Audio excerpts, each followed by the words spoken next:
JustAskMarmalade here again for Q&A number 5. We have 6 questions today. I think they're really good. I think you'll enjoy them, and they're all a little different to each other, so let's get started right away. So question number 1, Mike Tommy asked, since you have done some of both, no bow or so bow? That is a tough one to answer right now. I would prefer, because I live in San Diego, I'm not sure, and I was comfortable with the desert, to just do Northbound as my preference. Just if I did it any year, despite weather, Northbound for me is comfortable. I think the direction you go is partly personal preference, but it's really mostly weather driven. So this year was not a Northbound year. There's people finishing, but the percentage of people that finished and went the whole way through is going to be very small. I'd be interested. I don't know if they'll have a survey later, but they'll show that. I think they do. But I think it's a very small percentage without flipping, because of the Sierras this year. On a low snow year, Northbound, I would do it every time. That's my personal opinion. But when I flipped, and then remember I did the first 700 miles to Kennedy Meadows, finished May 16th, came back, and then on the end of June went up, and my kind trail angels, David and Christy, they took me up there, all the way up, and we hiked up the 30 miles from Harts Pass up to the border, and then I started working my way south. There was a lot of people flipping like me and a lot of southbounders all at the same time, and it was definitely, to me, a southbound year, because it was a lower, although the California, all of California and the Sierras and Northern Cal and Oregon all had high snow years on the trail. It was a lower than normal snow year in Washington. So by going in Washington, it takes roughly about a month to get through Washington, starting the start of July 1st or whatever. By the time you get to Oregon, it's August, and then all that snow is starting to melt by the time you get to the Sierra. So as long as you're going at a good pace, I think this was the year for southbound. Question number 2 is from Doug Leher, and he asked, why did you opt for the big Agnes Tigerwolde Ul tent versus a lighter option like the Z-Packs duplex tent? I labored over which tent, and part of it for me is I'm 6'3", so I have other dynamics I have less tents to choose from because of my height. If I was a smaller guy or a petite woman, I mean, one-man tents all day for me, because it's physically small in my pack, light, easy to set up, all that, but I don't have that choice. And one of my issues when you're tall is sitting up in a tent. I just used in the Sierras this second tent that I own, the So Long 6. It's made for long people, but the walls inside are slanted so much that even when I lay down in the tent on my air mattress, my face is an inch from where the head space is. So there's a lot of things that you have to think about when you're tall, and if you're a bigger person too, round.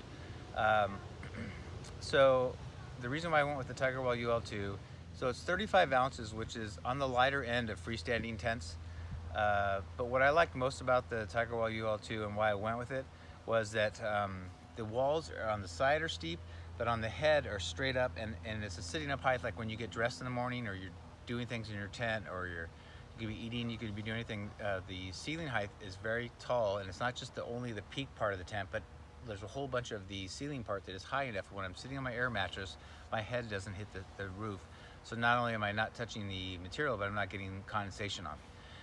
So I really like that there's a lot of thought put into the tent, with these side walls are straight up, and the head and foot walls are pretty straight up, and then they eventually arc over.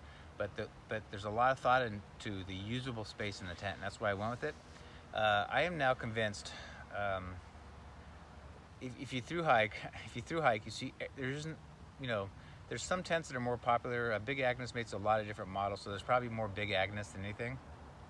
But there's a lot of Z-Packs, a lot of Nemo this year, but MSR, things like that. But you realize there's no one right tent. It's what's good for you. But I'm thinking the 2-wall, I've learned that it's almost like you need 3 tents for this trail. Now, obviously, it'd be expensive, and you'd have to have somebody at home sending you the tents. But like my Tigerwolde Ul was perfect in the desert. It only rained 2 or 3 times on us. Things got wet, but I did a yard sale, laid out in the sun. It was dry in 10 minutes. I could keep going. So it very rarely rained.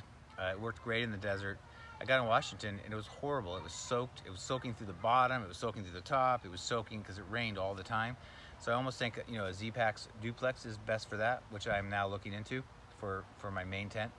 And then maybe even a different tent for Oregon. So there is no one right tent, or everybody would use them if it was just one tent for every single kind of condition. So the reason why I didn't go with the Z packs, and I am actually now probably going to buy one, and maybe that's what I use next year. I've yet to own one, but all my friends have them.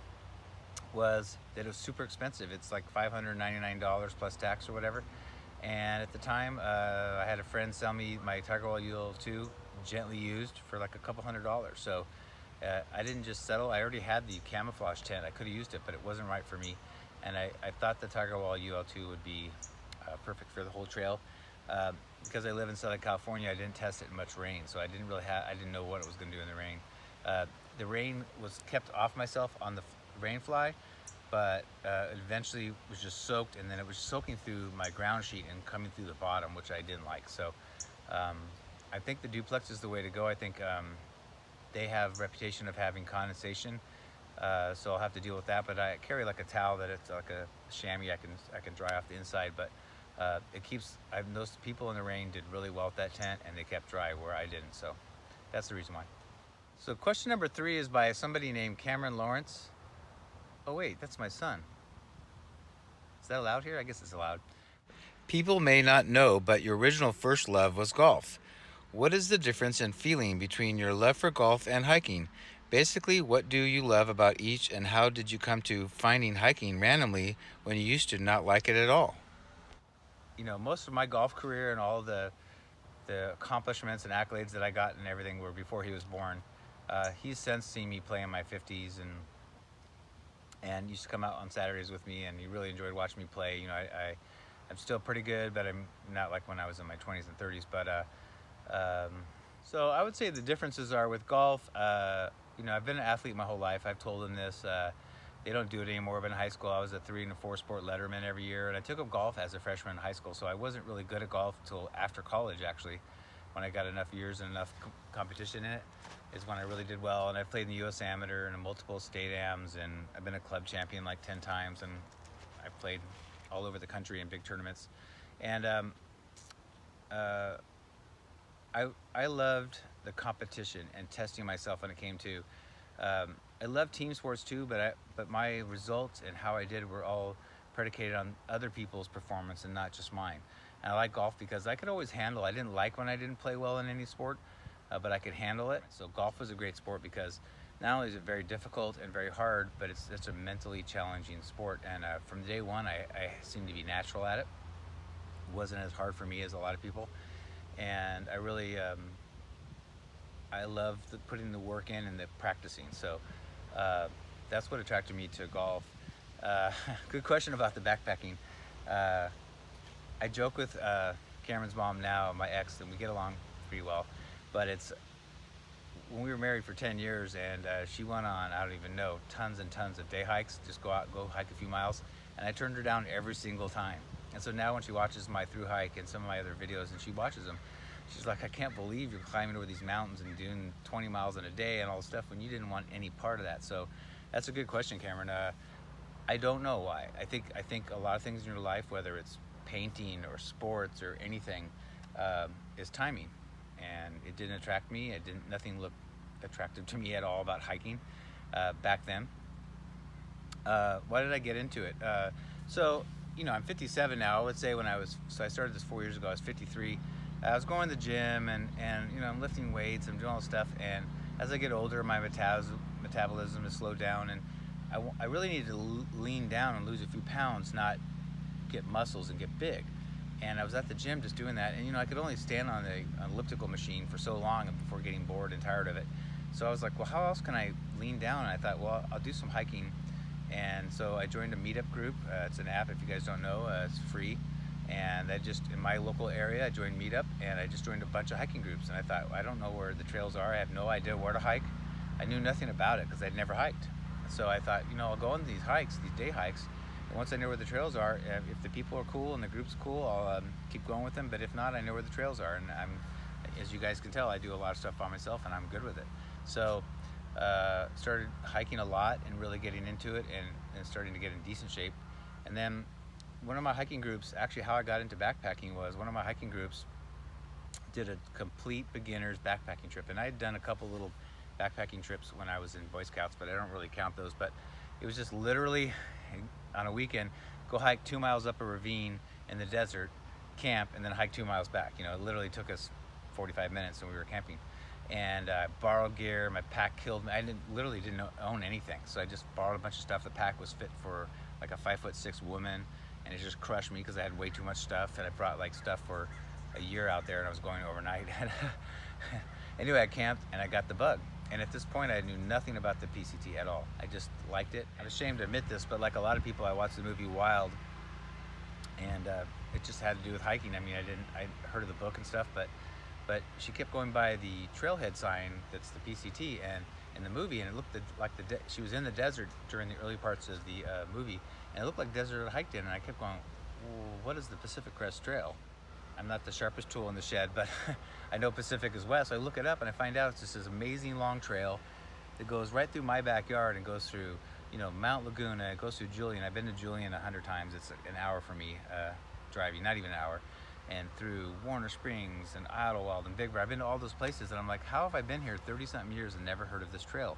And I liken that, I told people, I liken that to living in the East and being right next to the Appalachian Trail and not knowing it's there. I was thinking, even though I'm not into that sport, how do I not know it existed? And it actually just interested me, not the backpack, it just literally, what is this trail? And I couldn't fathom anybody walking 2,650 miles. Like I wouldn't even want to drive that far. So it just blew me away. I didn't know this thing existed. I didn't know there was long hiking, you know, and then I joined some kind of entry-level backpacking groups on Meetup, and then I got in with my PCT section hiking group with my friend Hammer now, and I was a beginner, and that's where I've told stories about how, yeah, I went from just day hiking to a full pack and going out in the PCT and doing 40 miles over 2 days on the weekend, and we'd have like an 18-mile day, and I was just like, I wasn't in hiking shape, and nothing fit me right. My pack I had way too much stuff. I knew nothing about ultralight, and we would do, like, the first day might be 18, 20 miles, and I would literally roll into camp 3 or 4 hours after all these guys that were all conditioned and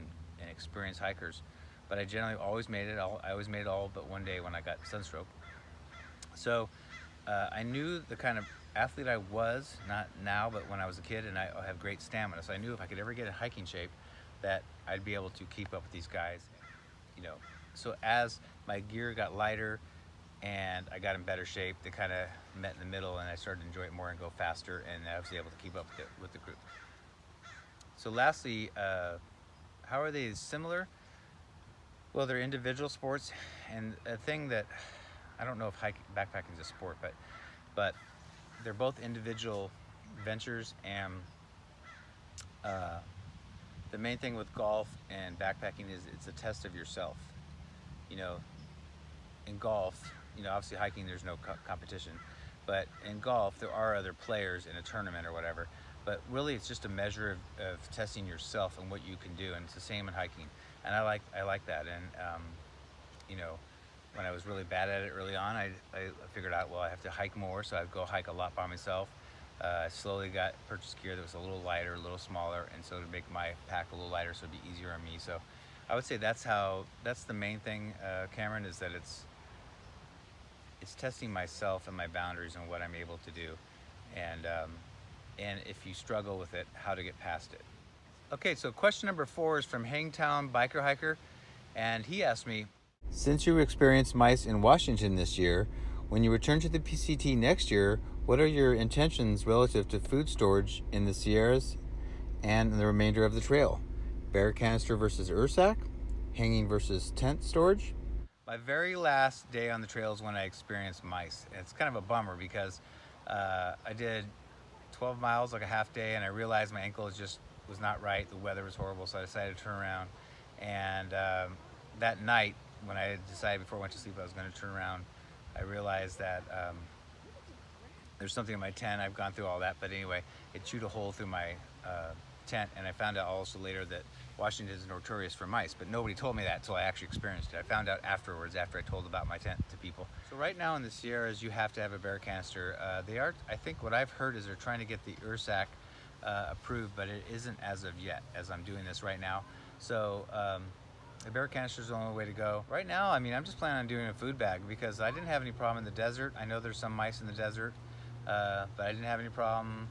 A couple times when we thought there were bears, and we can do it with mice too. You can hang it, or I do carry about 50 feet of very thin ultralight string in case I want to hang my food. So I have a loop on my food bag if I want to hang it, so I'll do that if the rats are bad. Right now I don't plan on doing an earth sack, although it might be wise actually in Washington to deal with the mice. The problem with it is that they're heavier. The mice can't chew through them, but they're just heavier. So I'll have to think about that, but I only have half of Washington to do.